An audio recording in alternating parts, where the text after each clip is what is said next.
وداعيا إلى الله بإذنه وسراجا منيرا فقد قال الله تعالى في كلامه المجيد وفرقانه الحميد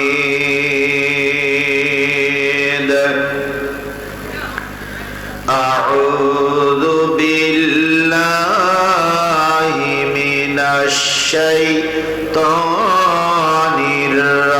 الرجيم بسم الله الرحمن الرحيم يوم تقلب وجوههم بالنار يقولون يا ليتنا أطعنا الله وأطعنا الرسول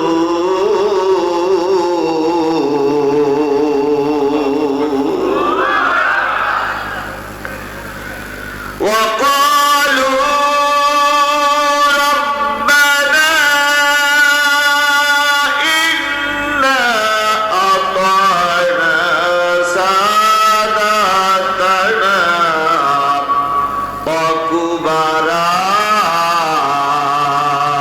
وكبراءنا فأضلونا السبيل ربنا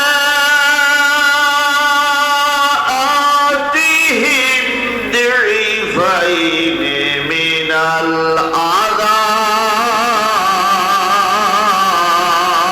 العذاب والعنهم لعنا كبيرا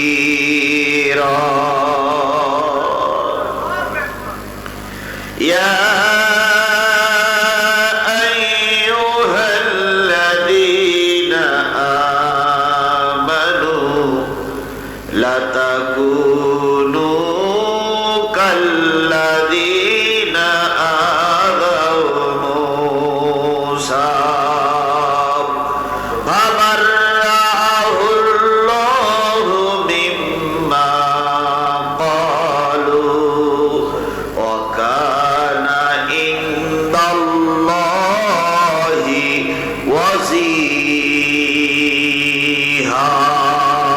وجيها صدق الله المولانا العظيم إن الله وملائكته يصلون على النبي يا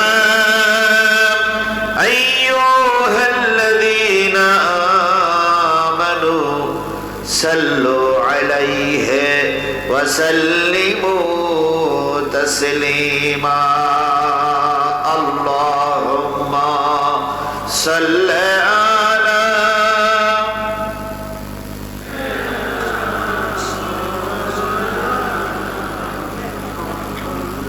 وعلى آل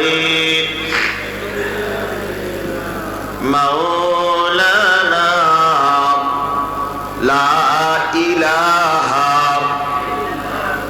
جورے جورے لا إله لا إله إلا الله محمد رسول الله لا إله لا إله لا إله لا إله إلا الله محمد رسول الله لا إله لا إله لا إله إلا الله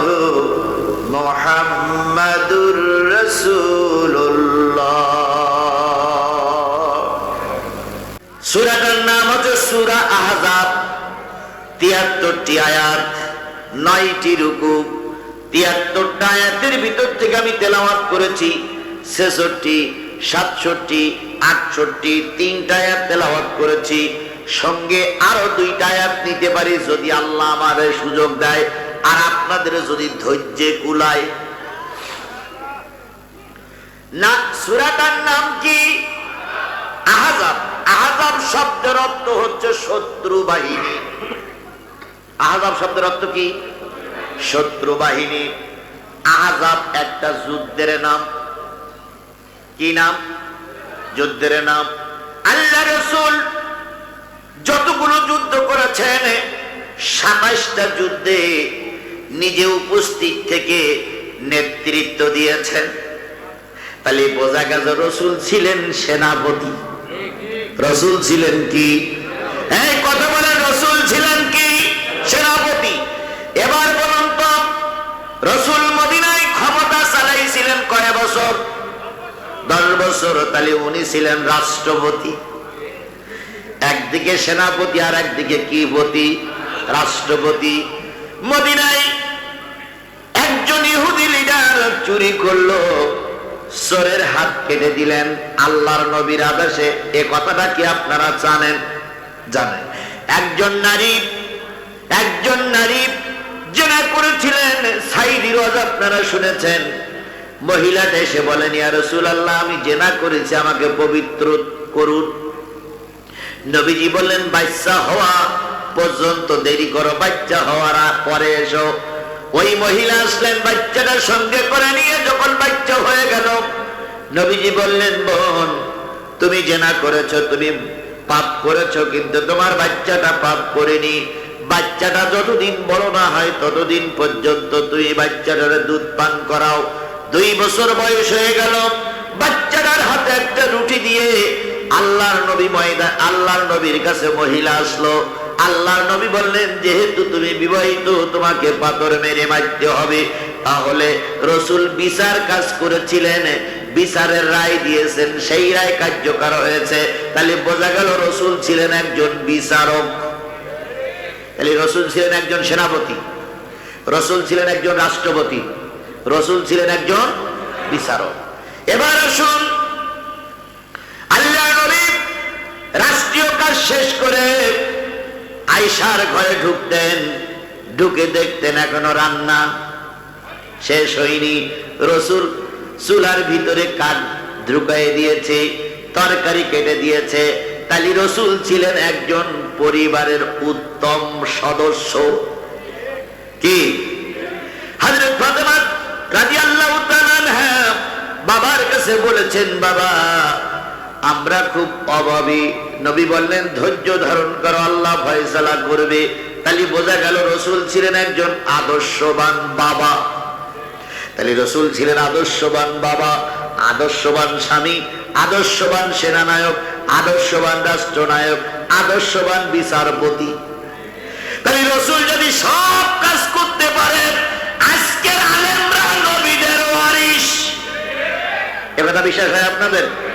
আল উলামাউ, এই কথা বলেন, আল উলামাউ। তাহলে রাসূল যদি সব কাজ করতে পারে, আলেমরাও সব জায়গায় নেতৃত্ব দেবে।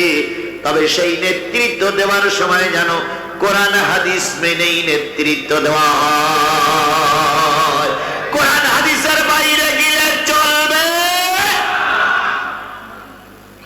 তাহলে আহজাব একটা যুদ্ধের নাম, সেই যুদ্ধের সেনানায়ক ছিলেন নবীজি নিজেই। কথা ক্লিয়ার? এবার বলুন তো, মুসলমান আর কাফেরের ভিতরে প্রথম যে যুদ্ধটা হলো, সেই যুদ্ধটার নাম কি? বদরের যুদ্ধ। মুসলমানদের সংখ্যা কত?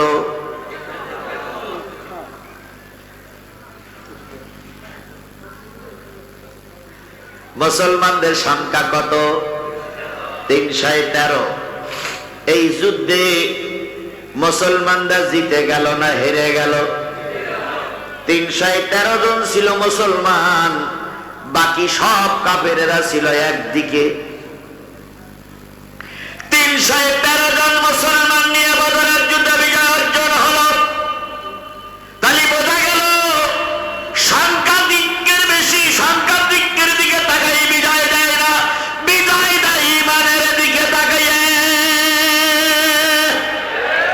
আজকেও যদি আমরা ইমানের বলে বলিয়ান হয়ে দাঁড়াতে পারি, আজ হোক কাল হোক আল্লাহ পাক বিজয় দিবে। এবার কাফেরদের সঙ্গে দ্বিতীয় যে যুদ্ধটা হলো, সেই যুদ্ধটার নাম কি? উহুদের যুদ্ধে মুসলমানদের সংখ্যা কত? 1000। কাফেরেরা কত? 3000। তাহলে গত যুদ্ধে সেইটা এ যুদ্ধে মুসলমান বেশি না কম? বেশি। গত যুদ্ধে ছিল কত? 313। আর এ যুদ্ধে কত? তাহলে সৈন্য সংখ্যা বেড়েছে না কমেছে? বদরের যুদ্ধে যারা ছিল সব দুই গ্রুপ ছিল, এক ছিল কাফের আর এক ছিল নির্ভেজাল মুসলমান। তখন মুনাফিক ছিল না, একদিকে ছিল কাফের আর একদিকে ছিল মুসলমান। মুনাফিক তখন মোটেও ছিল না, একদিকে ছিল নির্ভেজাল কাফের আর একদিকে ছিল নির্ভেজাল মুসলমান। নির্ভেজাল কাফেরের সঙ্গে নির্ভেজাল মুসলমানের যুদ্ধ হলো। নির্ভেজাল মুসলমানরা বিজয় অর্জন করলো। দ্বিতীয় যুদ্ধ উহুদের যুদ্ধে মুসলমানদের সংখ্যা 1000। কিন্তু দুঃখের বিষয়, ওর ভিতর মুনাফিক ঢুকেছে। কি ঢুকেছে? মুনাফিক ঢুকেছে। 300 লোক নিয়ে মুনাফিক কেটে পড়লো। এক টুপিওয়ালা দাড়িওয়ালা পাগড়িওয়ালা কেটে পড়লো। 300 লোক নিয়ে গেল। ওই যুদ্ধে মুসলমানদের চরম ভাবে মারি খাওয়া লেগেছে। তাহলে বোঝা গেল যে দলের ভিতরে মুনাফিক বেশি, মারি খাওয়ার সম্ভাবনা থাকে বেশি। আজকে আমরা কাফেরদের সঙ্গে মোকাবেলা করছি না, গোটা পৃথিবীতে দেখতেছি বিভিন্ন জায়গায় মুনাফিকের সঙ্গে মোকাবেলা হচ্ছে। তাহলে মুসলমানদের সংখ্যা 300 লোক নিয়ে কেটে পড়লো 700 লোক। ওই যুদ্ধে মুসলমানরা দারুণ ভাবে মারি খাইলেন। এবার তৃতীয় যুদ্ধ, সেই যুদ্ধটার নাম হলো আহজাব। এই যুদ্ধের আরেকটা নাম আছে খন্দক। এই যুদ্ধের আরেকটা নাম আছে পরীক্ষা। এই যুদ্ধের আরেকটা নাম আছে খাল খনন। এটা মুসলমানের কাফের দেশে কয় নম্বর যুদ্ধ? 3 নম্বর যুদ্ধ। আল্লাহ নবী বদরে জিতে গেলেন, উহুদে মার খাইলেন। এবার তৃতীয় যুদ্ধে নবী টার্গেট নিলেন, মদিনা রক্ষা করার যুদ্ধ চলবে। এবার আর ময়দানে নেমে কারোর শত্রুর ক্ষতি, কারোর বন্ধুর ক্ষতি, কারোর বিপক্ষে পক্ষে যাব না, আগে মদিনা রক্ষা করব। কারণ মদিনা যদি রক্ষা করা যায়, তাহলে আমাদের দেশ যদি রক্ষা করা যায়, আমরা এখানে স্বাধীনভাবে চলাফেরা করতে পারবো। বিশ্বাস করো, বাংলাদেশের 18 কোটি মুসলমান একজন আর একজনের বিরুদ্ধে ফাতোয়া দেওয়ার সময় এখন নাই। এখন আমাদের টার্গেট হচ্ছে আমাদের প্রিয় মাতৃভূমি রক্ষা করা। যদি এই প্রিয় মাতৃভূমি রক্ষা করতে যেয়ে আমরা 2-3 গ্রুপ হয়ে যাই, ওই জায়গায় আওয়ামী লীগ এসে জায়গা দখল করবে।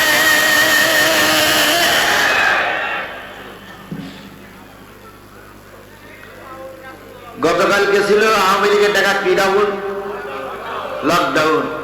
জামাত বিএনপি একজোট হয়ে ঘোষণা করেছিল যে আমরা 2 দল একসঙ্গে মোকাবেলা করব। লকডাউন পালন হয়েছে? এই জোরে পালন হয়েছে? আমরা তো এটাই চাই, আমরা এটাই চাই।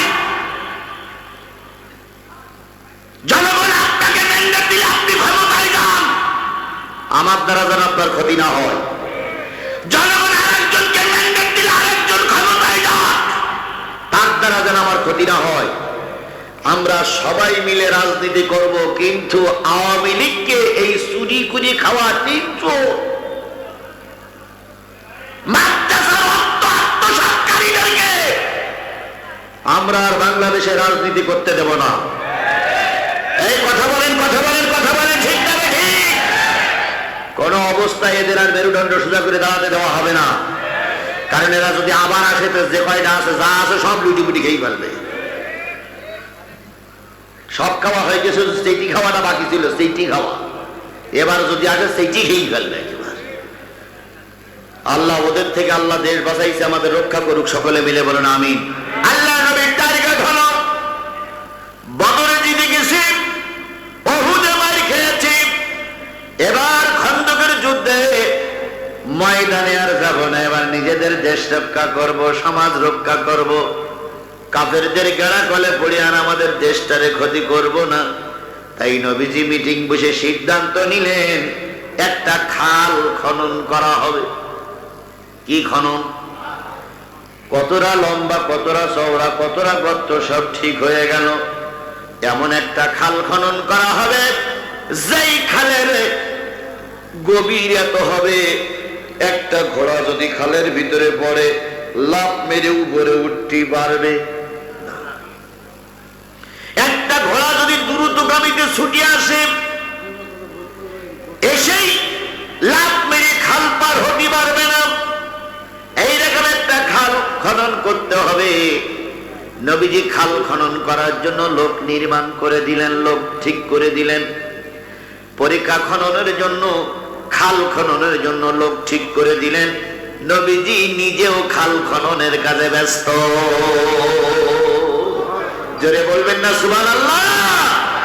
নেতা শুধু ঘোষণা করে দিয়ে ঘরে বসে থাকলে চলবে না, নেতা কেউ ময়দানে থাকা লাগবে। আমি ঘোষণা করতেছি এইটা করব, সেইটা করব, এই করেন সেই করেন, আপনি নেই, করবে কারা? আপনি নেই, করবে কারা? আপনি এসে সামনে দাঁড়ান, কর্মীরা নামবে। এই মাদ্রাসার ভিতরে কি হচ্ছে? ভাগ্নে মারামারি হচ্ছে, তাহলে মাদ্রাসার উন্নয়ন হবে? ভাই দেখেন তো কি হচ্ছে আপনার প্রতিষ্ঠান, আমি সভাপতি, দেখেন তো। আশ্চর্য ব্যাপার, কখন থেকে সেই বাকবাকুম করতেই আছে।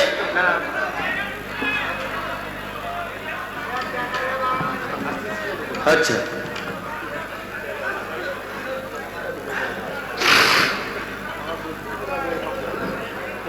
আমি মনে করলাম তখন থেমে যাবে, তখন থেমতেছে।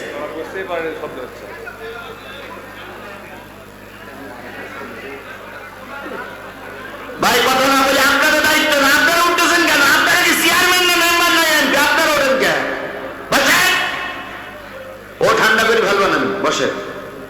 যদি না হয় মাহফিল 5 মিনিট বন্ধ করে আমি যাবানি, চিন্তার কোনো কারণ নেই, বসেন। আমি সব জায়গায় পারি, আমি দৌড়াতেও পারি, মঞ্চে বসতে পারি, গুলি করতে পারি, গুলি খাতেও পারি, আমি সব পারি।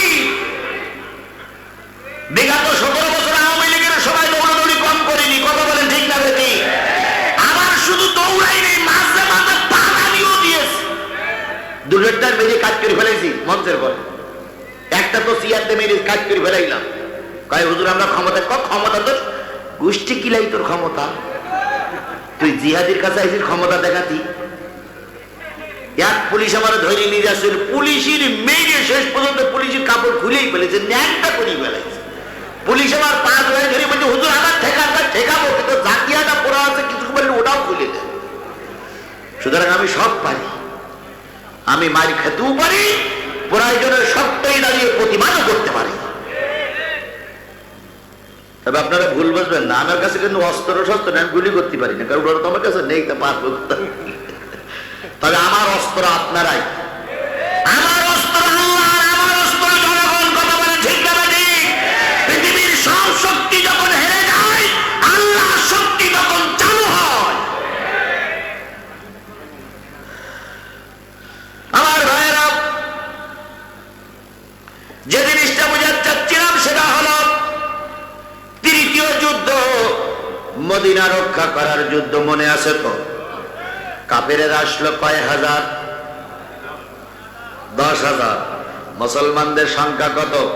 3,000। বদরের যুদ্ধে 313, ওহদের যুদ্ধ 1,000। 300 লোক নিয়ে হুজুর কেটে পড়লো। এবার খন্দকের যুদ্ধ, পরীক্ষার যুদ্ধ, এই যুদ্ধে মুসলমান সংগ্রহ হয়েছে কয় হাজার? কাফেরেরা কত? 10,000। পবিত্র শাওয়াল মাসে রোজার পর যুদ্ধ শুরু হলো। কাফেরেরা নেতৃত্ব দিচ্ছে আবু সুফিয়ান। আবু সুফিয়ান এসে দেখলো আশ্চর্য ব্যাপার, যুদ্ধ হবে মুখোমুখি, কিন্তু পুকুর কাটা কে? এ খাল খনন কে? আবু সুফিয়ান বলল এ রণকৌশল কার মাথায় ঢুকলো? পানি মাথায় ঢুকেছে। এবার কাফেরেরা খালের ওই পারে, মুসলমানরা পুকুরির এই পারে, দুইজন এবার মুখোমুখি হয়ে দাঁড়ায় গেছে। মুসলমানরা কয়, মক্কার থেকে এসেছো, মদিনা আক্রমণ করো, আসো বন্ধু, আসো বন্ধু, আসো। কাফেরেরা কয়, পুকুর কেন? মুসলমানরা কয়, পুকুরি ফেলাই তোদের মারব। শেষ পর্যন্ত 1 মাস গুতুগুতি চললো, হুমকি দেওয়াদেবি চললো, কিন্তু কেউ সাহস করে খালের ভিতরে নামলো না। 1 মাস পরে দেখা গেল মুসলমানরাও জিতলো না, কাফেরেরাও জিতলো না। 2 গ্রুপ দাঁড়াই আছে। আল্লাহর নবী সিজদায় পড়ে মালিকের কাছে কানলেন, মালিক, 1 মাস সাহাবীরা ময়দানে আছে, খাবার ফুরিয়ে গেছে, যুদ্ধের রসদ ফুরিয়ে যাচ্ছে, এভাবে করে যদি চলতে থাকে আমি সাহাবীদেরকে নিয়ে টিকে থাকতে পারবো না। ও আমার শিবগঞ্জের মুসলমানরা জেনে নিও, অস্ত্রের চাইতে চোখের কান্নার মূল্য আল্লাহর কাছে বেশি। এক ফোঁটা চোখের পানে পারমাণবিক বোমার চাইতে শক্তিশালী। কারণ এক ফোঁটা চোখের পানি এখানে ফেলবা, পারমাণবিক বোমা এখানে পড়বে, আল্লাহ বাস্ত করে দেবে না।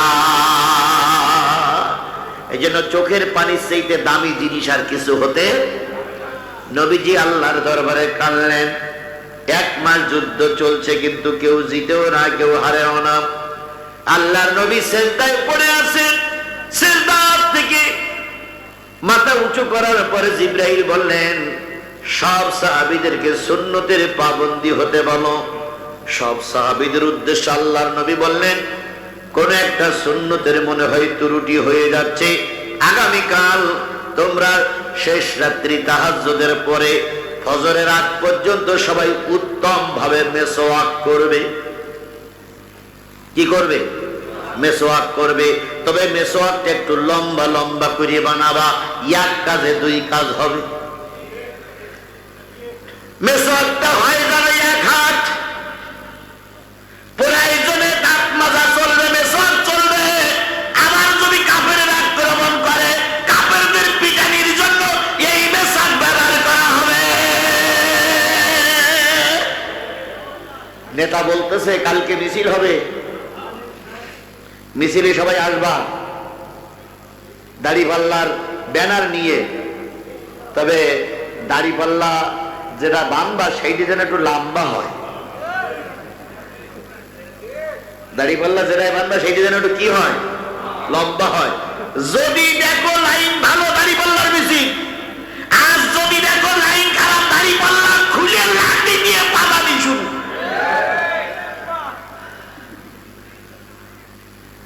সেই সুন্নত এখনো আছে। আল্লাহর নবী সাহাবীদেরকে বললেন, কি করবা? কমপক্ষে কয় হাত? 1 হাত জয়তুনির বড় বড় ডাল দিয়ে মেসাক করবা।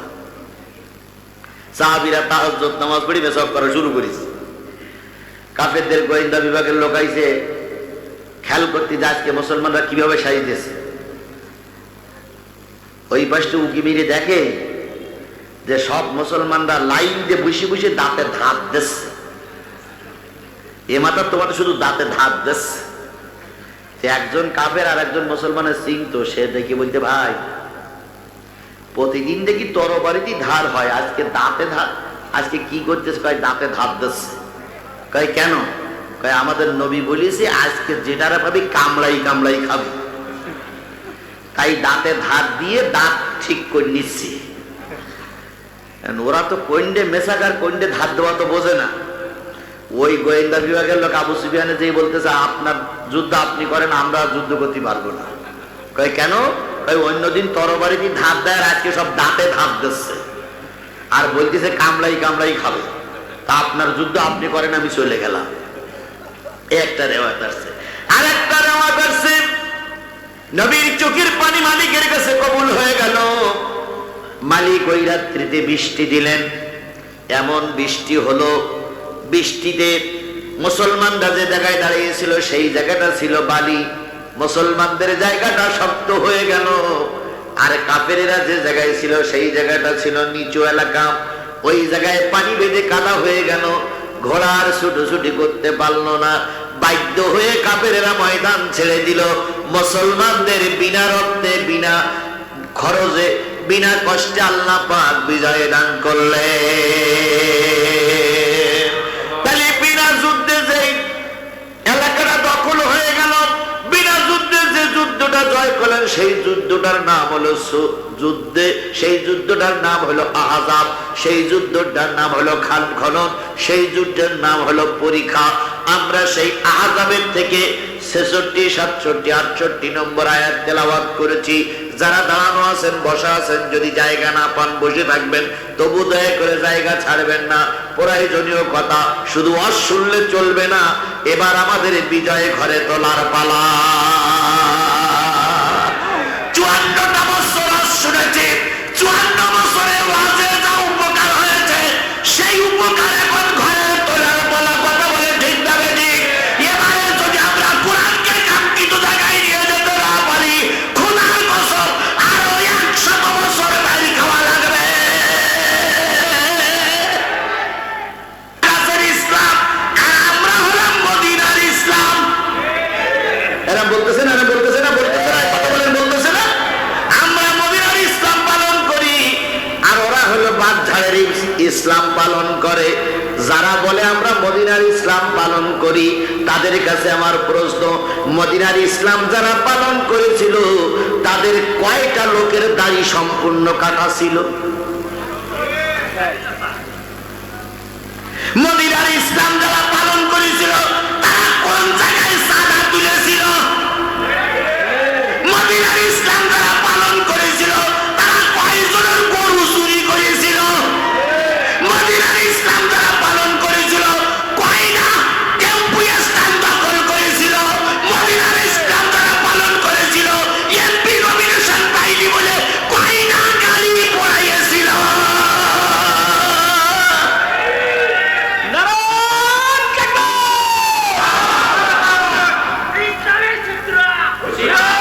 আপনারা মদিনার ইসলাম পালন করেন আর আমরা কেওড়া গাছের ইসলাম পালন করি।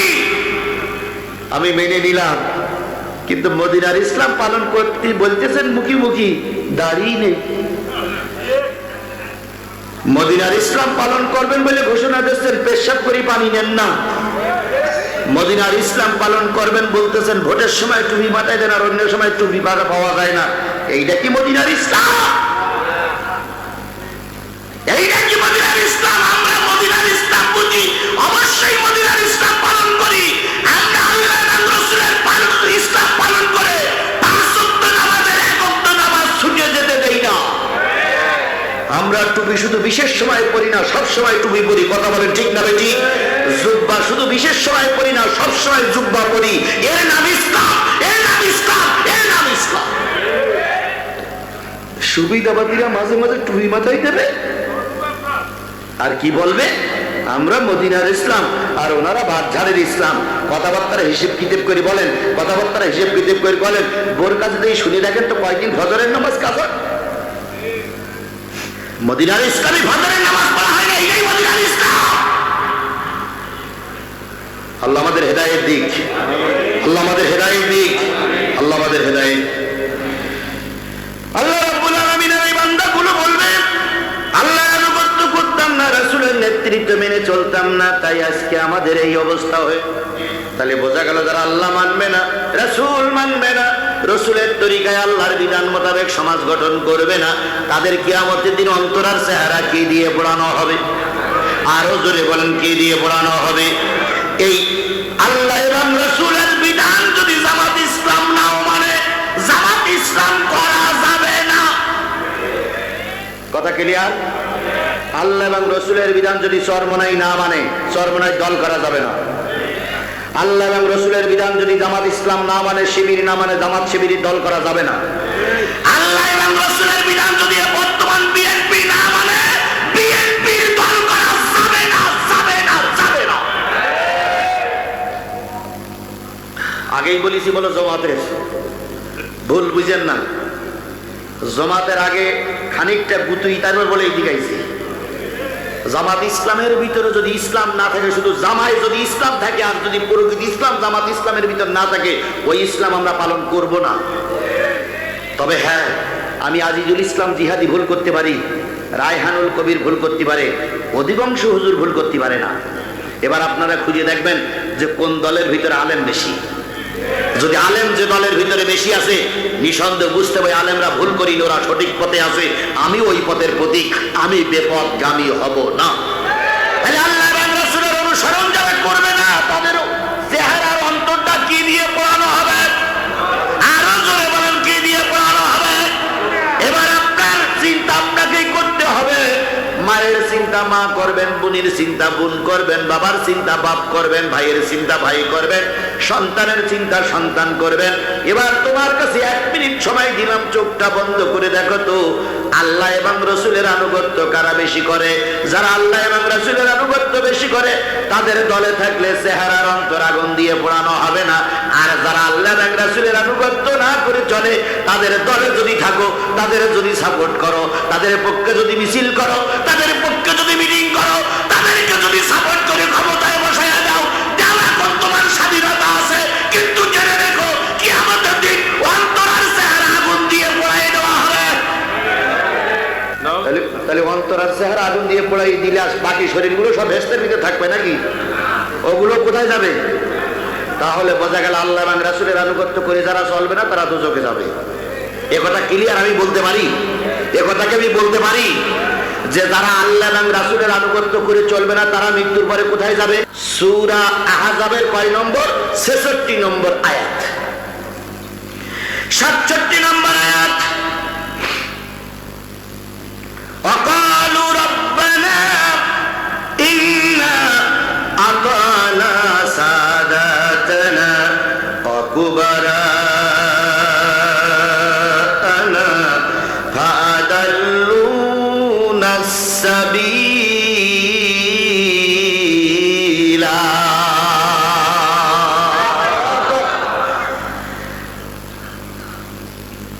যাদেরকে জাহান্নামে নিয়ে যাওয়া হচ্ছে, যাদেরকে দোজখের দিকে নিয়ে যাওয়া হচ্ছে, তারা কান্নাকাটি করতেছে। আল্লাহ এবার ডেকে বলবে, দাঁড়াও দাঁড়াও দাঁড়াও, কি তোরা জাহান্নামে যাচ্ছিস কেন? তোদের কাছে কি কোরআন ছিল না? তোদের কাছে কি কোনো আলেম যায়নি? তাহলে তোরা জাহান্নামে যাচ্ছিস কেন? আমার হেদায়েতের কিতাব কি তোদের কাছে পৌঁছায়নি? জাহান্নামে যাচ্ছিস কেন? ওরা তখন বলবে, হে আমার রব, তোমার কোরআন আমাদের কাছে ছিল, তোমার কোরআনের বয়ান করার মতন লোক, বিশ্ব আলেম, বিশ্ব নন্দিত আলেম আল্লামা সাঈদীকে আমরা পেয়েছিলাম। তোমার কোরআনের কথা বলার জন্য জামুরহাট মাদ্রাসায় আজিজুল ইসলাম জিহাদিকে পেয়েছিলাম। তাহলে তোরা জাহান্নামে যাচ্ছিস কেন? তখন ওরা বলবে, আল্লাহ, আমরা দুইজনকে মেনে চলতাম, সাদাতানা ওয়া কুবারানা। আমরা একটা দল করতাম, সেই দলের একজন লিডার ছিল, সেই লিডারকে মেনে চলতাম। আর আমাদের সমাজে কিছু বয়স্ক মুরব্বী লোক ছিল, তাদেরকে মেনে চলতাম।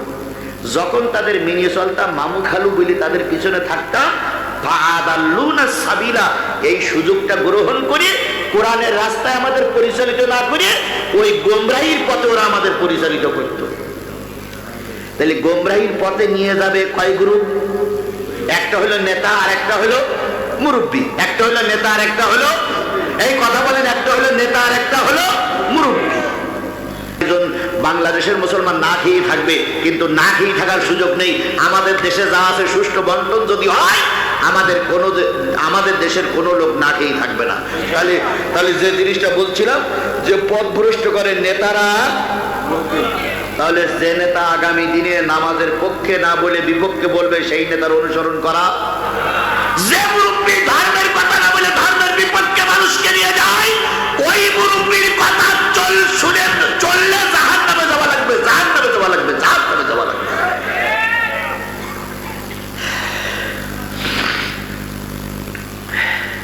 রব্বানা আতিহিম দিফাইনি মিনাল আযাব ওয়ালআনহুম লা কাবীরা।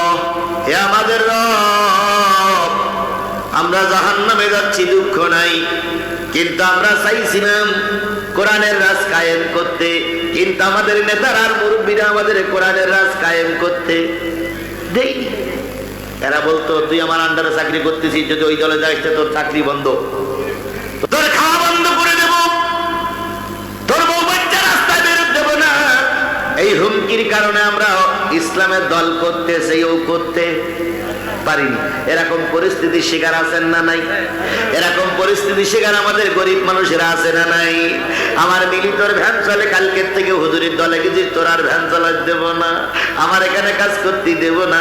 আল্লাহ বলতো, তখন ওই জাহান্নামী লোকগুলো বলবে, আল্লাহ আমরা চাইছিলাম কোরআনের পক্ষে থাকবো, কিন্তু নেতারা হুমকি ধুমকি দিয়ে কোরআনের পক্ষে থাকতে দেয় নাই। তাই আমি তোমার কাছে আজকে নালিশ করতেছি, আল্লাহ আমাদের যা আযাব দেবা ওই নেতাদের ডবল আযাব দাও। ওই নেতাদের কি আযাব দাও? ডবল আযাব দাও, কারণ ওরা আমাদের ধর্মের কাজ করতে দিত না। এরকম নেতা আছে না নাই? সুতরাং ওই নেতাদের কথা শুনে ধর্মের থেকে বিপক্ষে যাব। আল্লাহ আমাদের কবুল করুক। ইয়া আইয়ুহাল্লাযীনা আমানু লা তাকুনু কাল্লাযীনা আযাউ মূসা। হে ঈমানদারেরা, তোমরা যারা জিহাদির আলোচনা শুনতেছো, এই কোরআনের আলোচনা শুনতেছো, তারা শুনে রেখে দাও, তোমরা মুসার অনুসারীদের মতন হয়ে যেও না। মুসার অনুসারীরা ধর্মের কথা শুনতো, কিন্তু ধর্মের কথা পালন করত না। আপনারা কি তাই হবেন? জোরে বলেন, তাই হবেন? হযরত মুসা আলাইহিস সালাম তার সাথীদেরকে বলতেন এই কাজ করতে, সাথীরা বলতো কাজ তুমি আর তোমার আল্লাহ করো, আমি ওর ভিতরে নেই। আপনারাও কি তাই বলবেন? তাহলে আল্লাহ যে কথা বলে এই কাজ আমরা মেনে নিতে রাজি আছি না নাই? আরো জোরে বলেন, আছি না নাই? আল্লাহ আমাদের কবুল করুক, আল্লাহ আমাদের কবুল করুক, আল্লাহ আমাদের কবুল করুক। সাহাবী আজমাইন বললেন, ইয়া রাসূলুল্লাহ, মুসার অনুসারীরা মুসাকে কষ্ট দিয়েছে কত জায়গায়। আল্লাহ নবী বললেন, প্রায় 100 জায়গায় মুসার অনুসারীরা মুসাকে কষ্ট দিয়েছে। তাওরাতে যা বলা হতো সঙ্গীরা তা শুনতো না, মুসা যা আদেশ করতো তা শুনতো না। সাথীরা বললেন, দুই একটা আমাদের বলবেন। আল্লাহ নবী মুসা বললেন, তাহলে একটা দুইটা শোনো। আল্লাহ নবী মুসা এবার বর্ণনা করতে শুরু করলেন। ফেরাউনের সঙ্গে মুসার মোকাবেলা হলো। কার সঙ্গে? আরো জোরে বলেন, কার সঙ্গে? ফেরাউন দেশের প্রতিষ্ঠিত একজন গভর্নর, প্রতিষ্ঠিত একজন রাষ্ট্রনায়ক। আল্লাহ নবী মুসা তার সাথীরা কি কষ্ট দিয়েছিল নবীজি বললেন, শোনো। প্রতিষ্ঠিত একজন গভর্নর, নাম তার ফেরাউন। ফেরাউন যখন মুসার সঙ্গে টক্কর দিতে চাইল, এক পর্যায়ে ফেরাউন সমস্ত সাপুড়িদের দাওয়াত করলো। সাপুড়িদের দাওয়াত করে বলল, মুসা তোমার আল্লাহরে নিয়ে তুই ময়দানে এসে বোঝাপড়া হবে। মুসা আলাইহিস সালাম আল্লাহর কাছে ফরিয়াদ করলেন, আল্লাহ প্রতিষ্ঠিত একজন গভর্নর, নাম হলো ফেরাউন, তার সামনে যাব, একা একা যাওয়ার চাইতে যদি একটু সঙ্গী বানাই দিতেন তাহলে আল্লাহ আমার জন্য সহজ হতো। আল্লাহ বললেন, মুসা কি চাও? আল্লাহ বললেন, মুসা তুমি কি চাও? মুসা বললেন, আল্লাহ আমার প্রিয় ভাই হারুনকে তুমি নবী বানায়া দাও। দোয়ার কারণে পৃথিবীতে কেউ নবী হয়নি, নবী বানাইছে কে? লেখাপড়া শিখে নবী হওয়া যায়নি, সার্টিফিকেট অর্জন করে নবী হওয়া যায়নি। নবী বাজেট করেছেন কে? আল্লাহ যারে নবী বানায় সেই নবী হয়। আপনি আমি মিছিল করে নবী হওয়া যায় না। আল্লাহ আমাদের সবাইকে বোঝার তৌফিক দান করুক। আল্লাহ পাক মুসাকে বলেন, মুসা নবুয়ত চেয়ে নেওয়া জিনিস নয়। আল্লাহ এটা আমি জানি, কিন্তু আবার একা একা জাতি যে ভয় লাগে। আল্লাহ পাক হারুনকে নবুয়ত দিয়ে দিলেন। দুই ভাই চলে গেলেন বিশাল ময়দান। ময়দানে যে হাজার হাজার সাপ ছেড়ে দেওয়া হলো। ফেরাউন উচ্চ একটা চেয়ার, উচ্চ একটা বিল্ডিং এর পরে চেয়ারে বসে বসে দেখতেছে মুসারে কিভাবে খায়। সাপ ছেড়ে দিল, মুসা আলাইহিস সালাতু ওয়াস সালাম নবী বর্ণনা করতেছেন সাহাবীদের কাছে, আমি সেইটা বর্ণনা করতেছি। সাপ ছেড়ে দিল, মুসা আলাইহিস সালাম সাপ দেখে ভয় পেয়ে গেল। এবার বলল, আল্লাহ আমি কি করব? আল্লাহ বললেন, মুসা রে সাপ ছেড়ে দে, ছেড়ে দেওয়া দায়িত্ব তোর, ওই ফেরাউনের সাপ খেয়ে ধ্বংস করার দায়িত্ব আমি আল্লাহ। তোমার দায়িত্ব লাঠি ছেড়ে দাও, আর পাশ করার দায়িত্ব আমার। ভাইরা, সাপ ছেড়ে দিল, মুসাকে আল্লাহ বললেন লাঠি ছেড়ে দে। লাঠি ছেড়ে দেওয়ার দায়িত্ব তোর, আর ময়দান দখল করার দায়িত্ব কার? কে বললেন? সেই আল্লাহ আছে না নাই? আরো জোরে বলেন আছে না নাই? 54 বছর পর একটা সুযোগ আল্লাহ দিয়েছে, আমরা ময়দানে কাজ করব। যদি একটা অসৎ কোরআনের জন্য না আসে কোনো দুঃখ নাই, কিন্তু ময়দান বাতিলের কাছে ছেড়ে দেব না।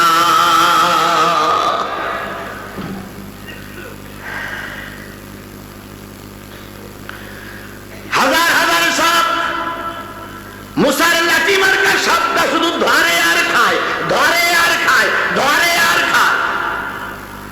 খাইতে খাইতে সব সাপ খাওয়া শেষ।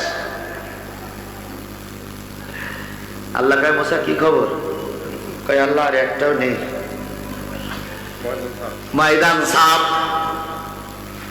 এবার আল্লাহ বললেন, মুসা লাঠি যেন ধরিস না, দেখি ফেরাউনের মাতবাড়ি কতক্ষণ চলে।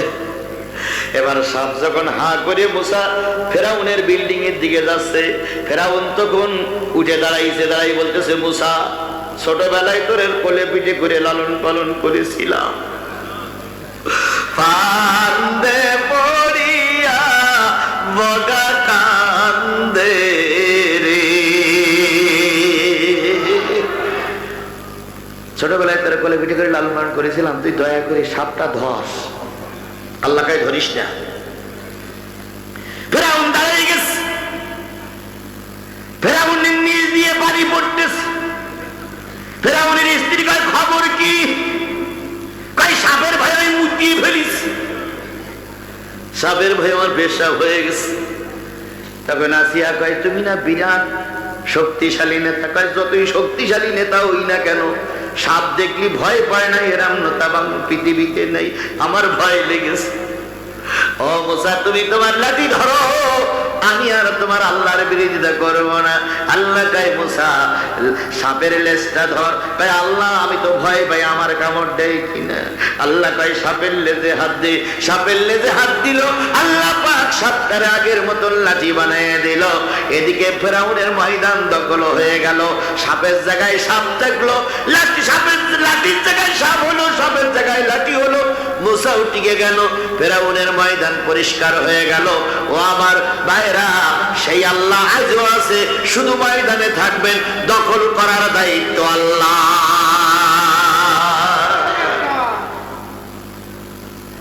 ফেরাউন নীল নদের পাড়ি দিতে মুসাকে বাধ্য করেছিল। মুসা এই পারে চলে গেল, সিরিয়ার পারে চলে গেল।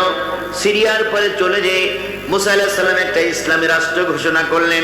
ওই ইসলামী রাষ্ট্রের ভিতরে কোনো মুনাফিক নাই, কোনো কাফের নাই। কাফের গুলো এই পারে আর মুসা আলাইহিস সালাম ওই পারে।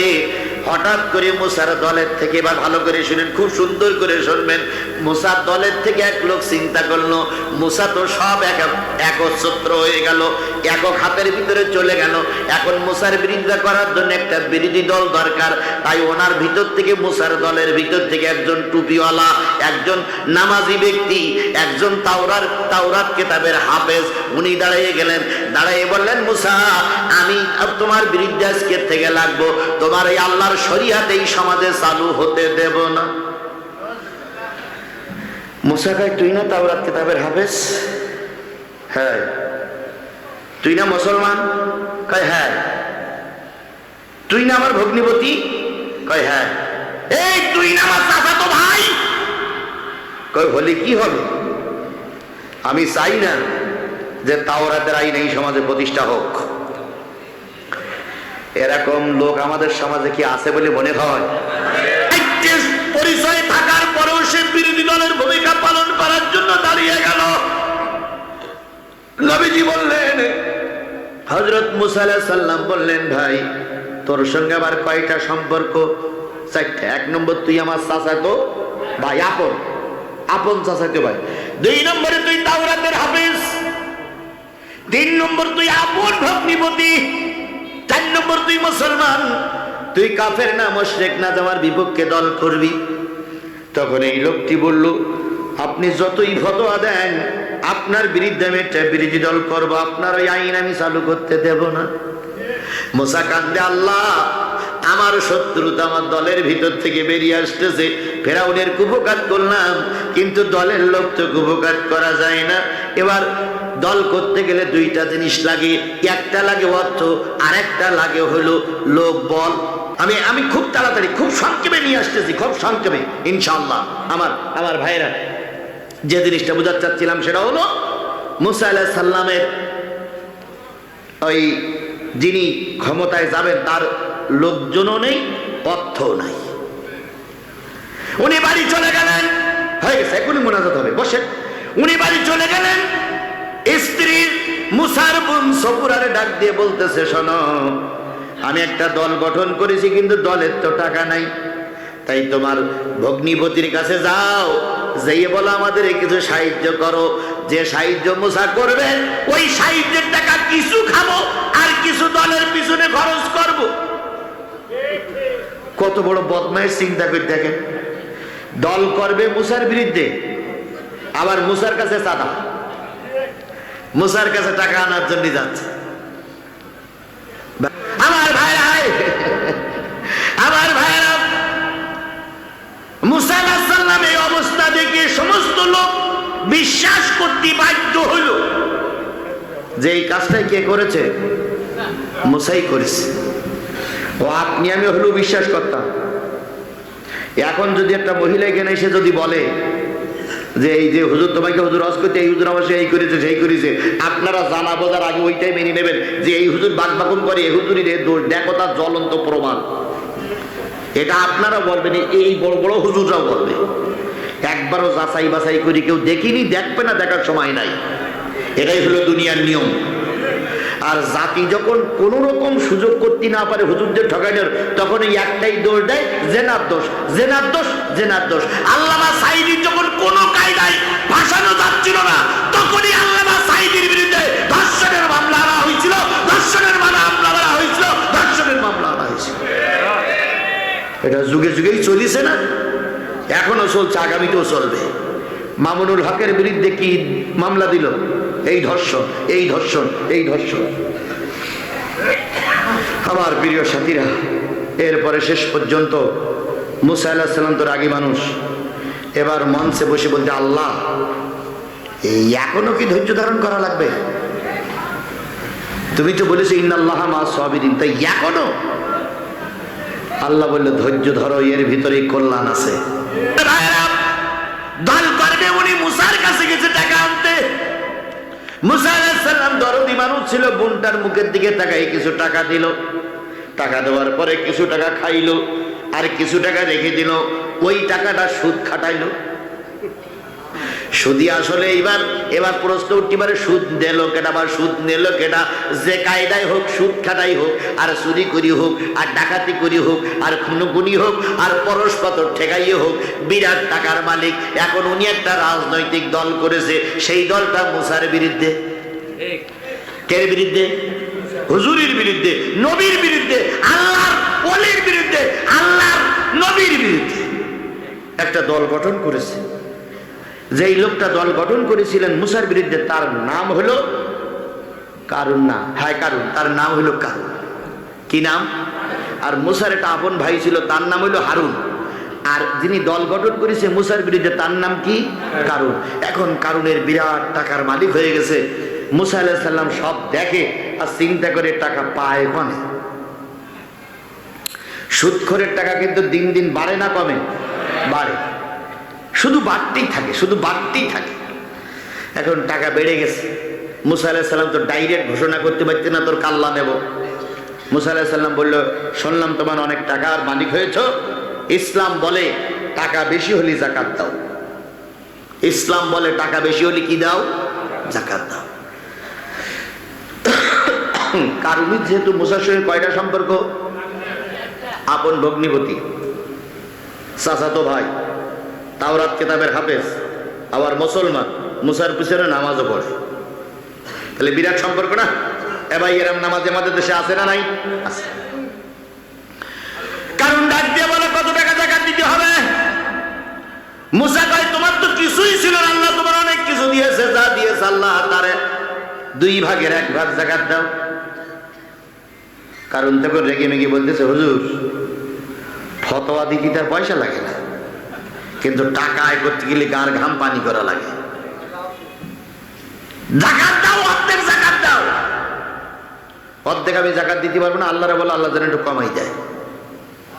তো মুসা জিয়ে তোর পাহাড়ে দিয়ে বলতেছে, আল্লাহ আমার এই ভাইটার মন বড় শক্ত, এই এত টাকা যাকাত দেবে না, একটু কমাই দাও।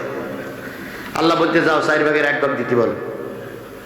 তো মুসা এসে বলতেছে, ভাই রে তোর জন্য আল্লাহর কাছে অনেকক্ষণ বোঝাপড়া করেছি, করার পরে আল্লাহ দরদ হয়েছে, আল্লাহ বলেছে 4 ভাগের 1 ভাগ, 4 টাকা থাকলে 1 টাকা দান করো, 3 টাকা তোর থাকবে। কারণ তখন বলিস আল্লাহ যখন দরদ হয়েছে, আল্লাহ যখন দয়া হয়েছে, আরো দয়া হতে পারে, তুমি আবার যাও। মুসা আলাইহিস সালাম আল্লাহর পয়গম্বর আবার গেছে, যে বলতে আল্লাহ তোমার কাছে বারবার আসতে আমার লজ্জা করে, তারপর ও লোকটা শোনে না, আবার আইসি, আল্লাহ তুমি আমার একটু কমাই দাও। আল্লাহ বলছে যাও 10 ভাগের 1 ভাগ, 10 টাকা থাকলে 1 টাকা দেবেন, 9 টাকাও থাকবে। তো মুসা আলাইহিস সালাম বলতে, ভাই রে তো দেখ আল্লাহ তোর পরে কি দয়া করিস, 10 টাকাতে 1 টাকা দে, আর বাকি 9 টাকা তুই রাখ। তখন বলছে আল্লাহর কাছে আবার যাও।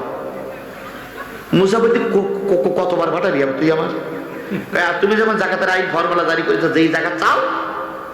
মুসা আলাইহিস সালাম যায় আর আসে, যায় আর আসে, যায় আর আসে, এভাবে করতে করতে শতকরা 2.5% যাকাতের নির্ধারণ হয়ে গেল। এবার আল্লাহ হুকুম জারি করলেন, মুসারে আর আসতে পারবে না, এইবারই শেষ। মুসা আলাইহিস সালাম এসে বলতে, ভাই শোন, আল্লাহ লাস্ট ওয়ার্নিং দিয়ে 2.5% করে দিয়েছে, আর এতে কোনো শর্টকাট চলবে না, তোর 2.5 টাকা যাকাত দেওয়া লাগবে 100 টাকায়। কারণ বলতে যাবে হিসাব করতে সময় দাও, কয়দিন? কয় সপ্তাহখান। সপ্তাহখান পরে এসে বলতেছি, আমি হিসেব করে দেখলাম 2.5 টাকা যাকাত দিলে যা যাকাতের টাকা হবে, 12 বছর 12,000 কর্মচারী যদি 1 বছরের যাকাতের টাকা দেয়, যাকাতের টাকা দিয়ে শেষ হবে না। আমি কারণ ঘোষণা করলাম যাকাত দিতে পারবো না, পারলি তোর আল্লাহ যাকাত আদায় করে নে। নাউজুবিল্লাহ বলা সহজ, কিন্তু এই কথাটা মেনে চলা বড় কঠিন। আল্লাহ যদি পারে তাহলে কি আদায় করে নে? যাকাত আদায় করে নে। মুসা আলাইহিস সালাম বললেন, তুই তাহলে বারবার আমার পাঠালি কেন? মুসার রাগ বেশি না কম? 1 বক্সিনী ফেরাউনির 1 লোকের মারা লোক বলো সেই মুসা, তুই বারবার পাঠালি কেন? পাঠাইছি, আমার মত মতন হয়নি, যাকাত দেব না। মুসা আলাইহিস সালাম কয়, আমার লোকদের নিয়ে, জনবল নিয়ে তোর কাছ থেকে যাকাত আদায় করে গরিবই দেব, কারণ তাই থেকে নেব। দুইজনের সঙ্গে দ্বন্দ্ব চরম আকার ধারণ করলো। দুইজন ছিল কিন্তু এক জোটের লোক, এক ঘরের লোক। ফেরাউনির তাড়া খেয়ে দুইজনে কিন্তু নীলনদ পার হয়েছে। এইভাবে বুঝেন, একটু বুঝেন, একটু বুঝেন, একটু বুঝে নিয়ে। ফেরাউনির তাড়া খেয়ে দুইজনে কিন্তু কি করেছে? নীলনদ পার হয়েছে না ভাই? ফেরাউন কিন্তু তারা দেশে এরা পার হয়ে চলে এসেছে, তাহলে দুইজনেই নির্যাতিত, দুইজনেই মুসলমান, দুইজনেই টুপিওয়ালা। এখন ক্ষমতার দ্বন্দ্বে দুইজন দুই কন্যারে, তাই না ভাই? ও দুলা ভাই, তাই না? দুইজন দুই কন্যারে। মুসা আলাইহিস সালাম বললেন, যাকাত আমি আদায় করে নেব। কয় পারলে নিও। কারণ চিন্তা করলে যদি মুসারে সুযোগ দেয়, মুসা একসময় আমার বিরুদ্ধে রাজনৈতিক দলের ছত্রছায় বিরাট একটা কিছু হয়ে যাবে, মুসারে ঠান্ডা করতেই হবে। তাই কারণ এবার ভিতরে ভিতরে মুসার বিরুদ্ধে ষড়যন্ত্র করতে লাগলো। শেষ পর্যন্ত গ্রামের ভিতরে যেয়ে একজন মহিলা খুঁজে বের করলো, যেই মহিলার 5 বছর আগে স্বামী মারা গেছে, কিন্তু শরীর স্বাস্থ্য ভালো। ওই মহিলা যেয়ে বলতেছে, একই মুসা, একই আল্লাহ, একই মুসা নবী, আমরা এক দলের লোক ছিলাম, ফেরাউনের দাবড় খেয়ে 2 জন পাড়ি দিলাম, কিন্তু এখন মুসার আমার কথা শোনে না, মুসার সঙ্গে আমার দ্বন্দ্ব হয়ে গেছে, একটা বিধান চালু করা না করা নিয়ে যাকাত। এখন তুমি যদি একটা সাক্ষী আমার পক্ষে দিতে পারো, আর আমি যদি জিতে যাই, মুসা যদি হেরে যায়, তোমাকে আমি অনেক পুরস্কৃত করব। মহিলা বললেন, কি সাক্ষী আমাকে দিতে হবে? ওই কারণ তখন বলতেছে, তোমাকে ওই রাজ দরবারে যেই সাক্ষী দিতে হবে, ওই মুসা তোমার পেটে একটা বাচ্চা, আর ওই বাচ্চার জন্মদাতা মুসা হুজুর। ও ভাই ভালো করে বোঝেন, একই ফেরাউনের তাড়া খেয়ে 2 জন পালাইলো, একই ফেরাউনের মার খেয়ে 2 জন নদী পার হইল। এখন ক্ষমতায় যাবা না যাবা, রাজনীতিতে টিকে থাকা না থাকা, দেশ গঠন করার জন্য ক্ষমতা নেবা না নেবা নিয়ে একজন আর একজনের বিরুদ্ধে ধর্ষণের মামলা দিচ্ছে। এর নাম কি হুজুর? তাহলে এরাম হচ্ছে কেন? ক্ষমতা, জি এর নাম ক্ষমতা। মহিলা বলল, ভাই কি বলতেছ? উনি একজন আল্লাহর পয়গম্বর, উনি একজন আল্লাহর নবী, আমি তার বিরুদ্ধে ধর্ষণের মামলা দেওয়া, সে হুজুরিতে আমি তো কোনোদিন দেখিনি। কয় দেখা লাগবে না, তুই যেই শুধু মঞ্চে বলবি, হায় হুজুর আমার ঘরে গেছিল আর সেখান থেকে আমি পেটে বাচ্চা, তো বলছি আমি বলবো কি করে, বলাই লাগবে। মহিলা তো বটে শিকার হয় না, শেষ পর্যন্ত 1 বস্তা টাকা নিয়ে বলে, এই তোর টাকা থাকলো, পরশুদিন জনসভা, আমার লোক আসবে, তুই ময়দানে যাবি, যে হুজুরের বিরুদ্ধে সাক্ষী দিবি, হুজুর তোর পেটে বাচ্চা দিয়েছে। মহিলা টাকার লোভে হোক আর যে কোনো একটা কারণে হোক, মহিলা খানিকটা সম্মতি দিছে। সকালবেলা কারণ লোকজন পাঠাইছে, যমুক গ্রামের ভিতরে এক মহিলা আছে, ধরে নিয়ে এসে মঞ্চে ধরে নিয়ে আসলো, সমাবেশ শুরু হয়েছে। মুসা আলাইহিস সালাম 2টো বিষয় ওয়াজ করবেন, একটা হলো যাকাত আর একটা হলো জেনা। যাকাতের বিষয় ওয়াজ শেষ করার পরে জেনার ওয়াজ যেই না ধরিছে, সেই কারণ লাভ মেরে এসে বলতে, হুজুর হুজুর দাঁড়ান, কে? আপনি তো জেনার বিরুদ্ধে ওয়াজ করতেছেন, জেনা যদি আপনি করেন, জেনা যদি আপনি করেন তাহলে কি হবে? হুজুর তখন বলতেছে, আমি বিবাহিত, জেনা আমি করলে আমার বুক পদ্ম পুঁতে মারতে হবে। এটা তো কোরআনের ফতোয়া। এই কি বলেন, এটা কিসের ফতোয়া? কোরআনের ফতোয়া। তাই যদি হয়, কই সেই মহিলা, কই সেই মহিলা, কই সেই মহিলা? সূরা কাসাস পড়েন, বাড়ি গিয়ে পড়েন, মহিলা ওঠে না, দালালেরা ধরে সামনে নিয়ে আসলো।